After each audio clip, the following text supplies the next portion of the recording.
Olá, nerds, geeks e afins. Estamos todos aqui honrados com o 7º episódio e também conhecido como o último da primeira temporada da série O Livro de Boba Fett, exibido na Disney Plus.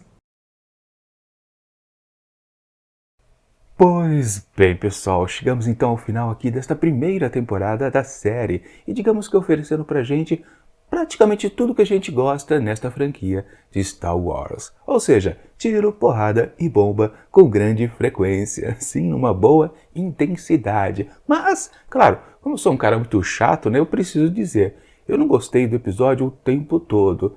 No comecinho dele, eu achei o ritmo, mesmo que já estava toda a ação presente, já bem constituída, eu não estava gostando muito, achava que estava, mais ou menos, faltava algum impacto, alguma coisa mais substanciosa que realmente colocasse a gente dentro, justamente, do que eu acabei de dizer, da franquia. A gente sempre gosta de novos episódios, seja aqui no streaming, ou lá no cinema, ou mesmo quando a gente está lendo um mero quadrinho.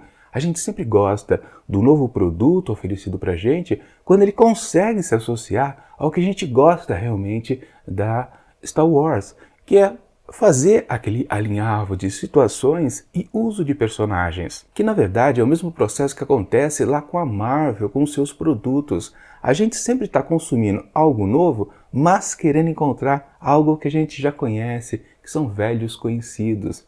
E quando o episódio, aí sim, chega nesse ponto, aí tudo fica sensacional. Antes estava interessante, razoável, mas nunca excepcional. Bom, definindo exatamente o que eu quero dizer. Apenas quando o Rancor aparece e com Boba Fett montado em cima dele, é que o bicho pega. Literalmente, né? É isso. É nesse ponto que o episódio começa a ficar a cara de Star Wars, porque você não consegue mais se desconectar daquilo que você gosta, que você já havia visto antes. E exatamente o que estava mostrado anteriormente era apenas, digamos, uma briga de gangue, né? Ou entre gangues, né? Uma querendo se proteger, uma atacando, outra defendendo. Não tinha nada demais. Não era Star Wars exatamente, mas quando o bichinho super delicado do Rancor aparece ali todo bem dominado por Boba Fett, montado em cima dele, caramba, aquilo você não consegue dizer, não, peraí, isso aqui eu acho que é Star Wars, não, eu tenho certeza que isso aqui é a franquia que a gente gosta de consumir. Ali sim o episódio ganhou força, ficou dinâmico, e daí pra frente, claro, foi uma outra grande sequência de sim, citações ao que a gente já conhece bastante. Mas antes, né, de dizer mais alguma coisa sobre o episódio, na verdade a gente precisa dizer muito, né? Ele logo começa com um ponto que estava aquela dúvida na nossa cabeça, né? Sim, aquela pergunta que Luke Skywalker fez a Grogu. O que você vai escolher? Você vai escolher a moda, a seu modo de vida, né? O seu modo de vida aos Mandalorianos ou ao modo de vida dos Jedi? Você precisa escolher ou aqui esta proteção de Limalha, ela é de aço Beskar, ou então esse sabre de luz aqui anteriormente pertencido a Yoda. Qual o caminho que você quer ir? Bom, ele escolheu o This is the way, né? Sim, este é o caminho, claro. Ele seguiu a seu lado bom mesmo, né? Que é ser um Mandaloriano, ou mini Mandaloriano, né? O que vale, né? E também foi boa a sequência, né? Porque você pensa, caramba, está se aproximando uma X-Wing ali, lá na região de Mos Espa. E peraí, aliás, não, lá é Mos Eisley, né? Bom, não importa, ficou aquela sensação no ar. Peraí.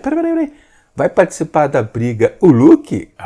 Aí é sensacional, porque a gente já havia avistado, né? Que o R2-D2 estava ali dentro do cockpit, né? Ou melhor, naquela parte de trás do cockpit, né? Mas aí não, né? Logo percebemos que era uma entrega expressa, né? Na verdade, Grogu decidiu ficar do lado dos Mandalorianos, né? Seguir este caminho para a sua vida. E ali o Luke apenas havia enviado o seu droid companheiro para devolver o Grogu para o Din Djarin.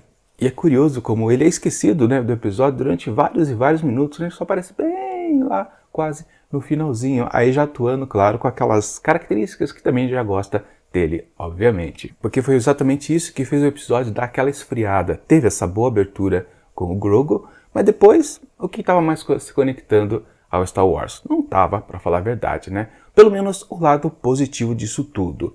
Nessa sequência, que ainda estava um pouco fria, ok, a gente podia dizer que sim. Desta vez, Boba Fett ele está atuando. Inclusive, ele está ágil, não está aquela coisa toda molenga que ele estava nos primeiros episódios. Claro, ele estava prejudicado de ter ficado dentro da goela lá do Sarlacc. Ok, isso a gente entendeu, né? Mas somente aqui nesse último episódio que ele ganhou realmente agilidade. Se bem que a gente pode colocar, né? No fundo, quase não é o ator que está interpretando esta agilidade. Basicamente foi em cima de dublês, ou então de CGI. Mas ok, devolveram pelo menos, né, o que a gente considera como um personagem que a gente gosta de ver atuar, ou seja, o Boba Fett um pouco mais dinâmico. E ele estava realmente assim aqui no episódio final, a gente não pode duvidar disso. Foi ele que de fato trouxe a cavalaria, né?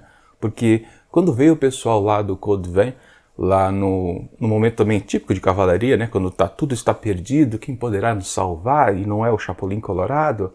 Quando apareceu o pessoal lá da Vila Livre, que chama agora, né? E tudo ganhou aquele dinamismo que eu já comentei, porque justamente é o protagonista da série que está tomando as rédeas, literalmente, né? Lá do Rancor e resolvendo a parada, ou começando a resolver, porque apenas só o bichinho lá super poderoso não foi o suficiente, né? Precisou ter a união de todas as forças ao mesmo tempo. Aliás, falando em união de forças, né?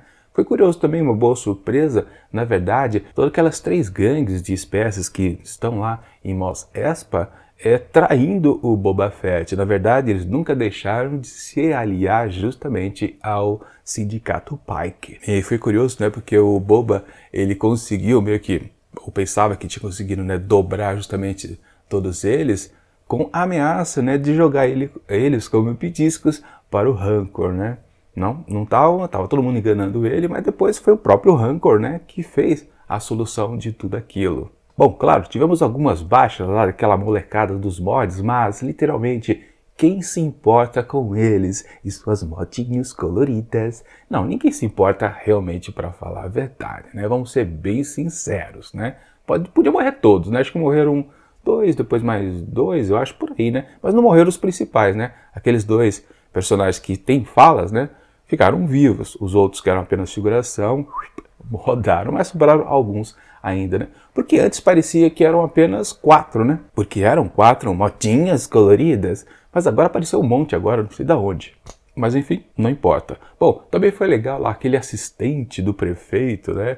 Que é um personagem cômico bastante interessante, que teve aquela cena muito boa, né, onde ele foi lá negociar e acabou descobrindo que ele foi apenas utilizado como distração, justamente aí também numa boa sequência, que fez com que a gente já começasse a perceber, caramba, esse negócio está começando a se aproximar de Star Wars. Foi quando justamente tanto o Din Djarin como Boba Fett, eles apareceram voando com seus trajes e atacando imediatamente lá o pessoal dos Pikes, porque justamente eles tiveram chance, né, de abater logo alguns, logo de cara, o pessoal todo mundo meio tonto, eles vieram de cima, né, e começou uma boa sequência realmente. Até que sofreram aquele baita revés daqueles droids gigantescos, né, droids, como é que eram? Destroyers que chamavam lá, em Ameaça Fantasma, acho que é esse nome que deram aqui, eu nem percebi, para falar a verdade, mas era o mesmo esquema, né? Aqueles que vêm quase que rolando, bom, eles não vinham rolando, eles vinham meio que aranhando, né?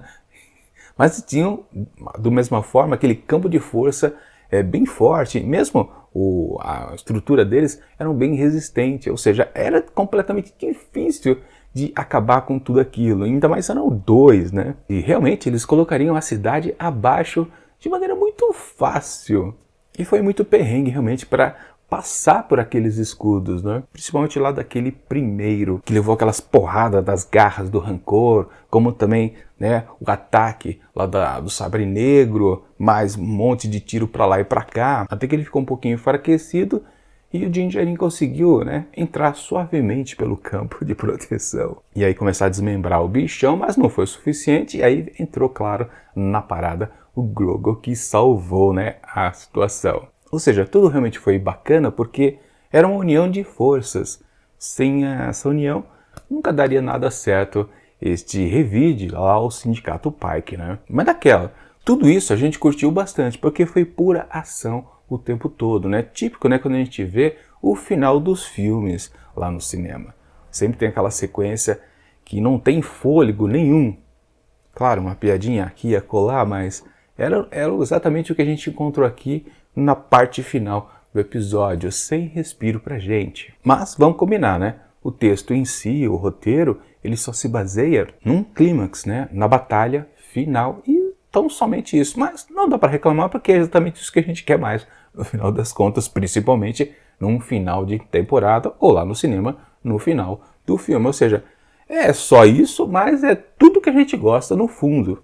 Bom, e quanto lá aos manda-chuvas, meio que foi uma solução até rápida, sem muito drama, para falar a verdade, né? Porque estavam todos eles lá dentro de uma pequena sala, que já havia sido dedurado lá pelo assistente lá do próprio prefeito, e a Fennec Shand foi lá e furtivamente acabou com todos, numa típica atuação de uma assassina mortal, que ela era. Ou seja, é uma coisa que foi solucionada bem rápido, mas claro, valorizou também a personagem, que podia passar batido se ela não tivesse feito justamente esta cena, né? Ou seja, foi um produto interessante para ela de qualquer forma. Embora fosse mais interessante que quem tivesse feito tudo isso, a eliminação dos poderosos, fosse o Boba Fett, não exatamente a Fennec Shand, né? Mas ok, vai. No fundo, nós nos acostumamos que Boba Fett, na sua própria série, ele não é o absoluto, e a gente talvez nem queira realmente, e eu acho que a boa percepção então aqui do criador de tudo, o Jon Favreau, e também o Dave Filoni, é que eles também acho que sabiam que a audiência não ia torcer de fato para o Boba Fett. Se precisasse, se ele fosse a intenção deles, a história seria completamente diferente, com certeza. Mas do jeito que eles tocaram, principalmente nos primeiros episódios, e depois quando eles apresentaram ou devolveram pra gente o Mandaloriano numa espécie de temporada 2.5, aí meio que ficou claro que eles nunca entregariam as coisas absolutas para o Boba Fett. Tanto que, né, basta você observar mais uma vez um grande exemplo, que é o final, as duas cenas finais aqui da temporada. Quando tudo está resolvido e Boba Fett anda tranquilo pelas ruas de Mos Espa, é respeitado por todos, todos se curvam a ele, tem aquele finalzinho junto com todos os seus protetores e refletindo, quem deveria comandar isso aqui, será que somos nós mesmos, né? Boba Fett e Fennec Shand. E vem aquela coisa da câmera ir subindo, num final feliz, e você pensa, caramba, só isso? De novo, né? Você percebe que o Boba Fett ele não consegue dominar o seu próprio show. Mas aí tem aí sim a cena final, que é uma piada, obviamente, né? Mas o destino, então lá, do Din Djarin e também do Grogu, onde tem aquela piadinha de que ele fica enchendo o saco do papai, né? Pô, faz aí. Não vou fazer agora não. Já cansei de fazer isso. Ele fica batendo lá a bolinha no vidro. Tá bom, eu faço, mas é a última vez. E é literalmente, a gente fica pensando, caramba, o que eles vão fazer, né? Não, é só aquela arrancada da nave, né? Que gruda na cadeira, né? Que é muito bom, claro, obviamente, né? E vamos combinar uma coisa. Até esse tipo de piada não combina com Boba Fett. Vocês imaginam algo desse gênero? Essa leveza com Boba Fett e Fennec Shand? Não funciona, né? O Boba Fett aqui foi transformado num personagem muito distante do que a gente gosta. Ele realmente, ele tá mais com uma pegada de vilão do que qualquer outra coisa. Vamos ser bem sinceros, mas era aquelas, né? Depois que o Mandaloriano entrou aqui na série, ó, esquece Boba Fett, não interessava mais de fato. Então, foi acertado realmente terminar, mesmo que com uma piadinha, a série, a primeira temporada da série, com o Mandaloriano. Aliás, a gente pode realmente até refletir um pouco. Será que vai haver uma segunda temporada aqui do livro de Boba Fett? Porque aquela coisa, não tem nada que a gente faça, caramba, estou ansioso por uma nova temporada, tem que esperar um ano ou mais? Não é possível. Não tem essa sensação. E a única sensação que o final passa pra gente é que nós já temos a garantia, né, da terceira temporada de O Mandaloriano. Ou seja, estamos tão certos da continuidade daquilo que a gente realmente gosta, que ó, tanto faz se vai ter ou não uma segunda temporada do livro de Boba Fett. Mas enfim, acho melhor deixar para comentar mais esses detalhes num outro vídeo que eu vou fazer a respeito, então, da primeira temporada aqui de Boba Fett, né, fazendo uma análise geral e refletindo sobre os acertos e erros aqui de tudo que foi oferecido pra gente. Mas a respeito aqui deste último episódio da primeira temporada, e na hora de agora atribuir uma certa nota para ele, bom, aí é fácil. De saída, estava interessante, depois deu uma bela de uma esfriada, mesmo com cenas de ação. Mas, quando o episódio se conectou às coisas que gostamos da franquia, aí tudo começou a ficar uma intensidade sensacional, numa bela demonstração de quem está envolvido com este projeto. Jon Favreau e Dave Filoni, eles sabem muito bem o que estão fazendo e sabem como agradar a audiência, ou seja, nós fãs de Star Wars. Ou seja, o produto, esse episódio final, foi muito bem feito, com certeza.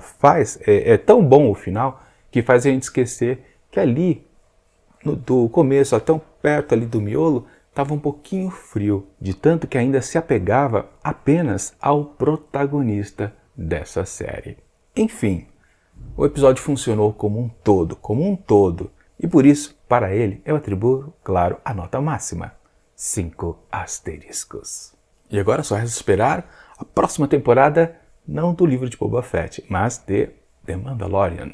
Porque, sinceramente, para o livro de Boba Fett, não sei se eu quero ver outra temporada.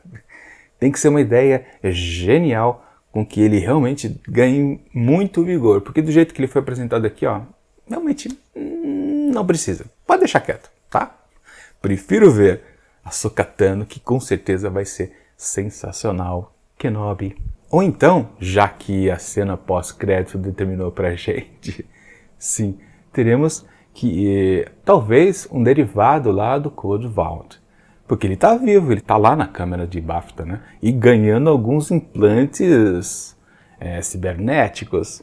Ou seja, o xerifão vai ficar mais resistente. É garantido que vai ter uma série dele. Mas com certeza, ninguém precisa duvidar disso. Ou seja, nós temos 3 séries. A do Kenobi, Obi-Wan Kenobi, já chegando, se não me engano, em maio, né? Acho que é maio que vai chegar. A Ahsoka Tano, provavelmente ali pelo meio do ano. E lá no finalzinho, a 3ª temporada de The Mandalorian. Ou seja, vai ser uma sequência de bons produtos que a gente realmente vai até esquecer que um dia o livro de Boba Fett existiu. A não ser, claro, porque tivemos aqui a temporada 2.5 de The Mandalorian. Enfim, é isso que eu tinha para dizer aqui desse episódio final, que foi sim sensacional. Mas agora eu quero saber de vocês, suas opiniões. Deixem aqui na descrição do vídeo. É isso.